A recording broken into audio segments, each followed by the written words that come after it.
శారీ కుర్చీలు వేయడం అంత ఈజీ ఏం కాదు. ఇవన్నీ కట్ చేసుకొని సెపరేట్‌గా మొత్తం అన్నీ జాయింట్ చేయాలంటే చాలా టైం పడుతుంది. ఈ శారీ కుర్చీలు వేసే లోపు ఒక బ్లౌజ్ అయితే కుట్టొచ్చనమాట. చాలా టైం పడుతుంది. సో, ముందుగా నేనైతే శారీ కోసం అని చెప్పేసి సిల్క్ థ్రెడ్ తీసుకొని అన్నీ సెపరేట్‌గా ఇలా ఒక ప్యాడ్‌కు అన్నీ చుట్టి పెట్టుకొని సెపరేట్ డివైడ్ చేసుకున్నాననమాట. ఇగో ఈ విధంగా అయితే 2 శారీస్‌కి వేయాలని చెప్పేసి నేను అన్నీ రెడీ చేసి పెట్టాను.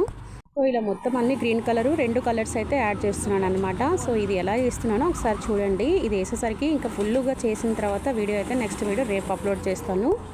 సో, ఇలా మొత్తం అంతా ఫస్ట్ నేను ఈ పూస ఎక్కిస్తున్నాననమాట. ఇలా పూస ఒకటి తీసుకోవాలి. మనకి ఏది నచ్చితే అది డిజైన్‌లో తీసుకోవచ్చు. అలా తీసేసుకొని ముందు ఒక ఘాటు వేసేసుకొని ఇలా మొత్తం అంతా కలర్ తీసేసుకొని ఇలా వేయాలన్నమాట. దీనికి లాస్ట్ ఫినిషింగ్ ఇచ్చేటప్పుడు గోల్డ్ థ్రెడ్ ఉంటుంది. దాంతోపాటు ఫినిషింగ్ ఇచ్చేసి ఇలా సెంటర్లోకి తీసుకొని కట్ చేసుకొని మొత్తం అంతా ఫినిషింగ్ ఇచ్చేస్తే ఇలా అయితే రెడీ అయిపోతుంది. నెక్స్ట్ వీడియో కోసం వెయిట్ చేయండి.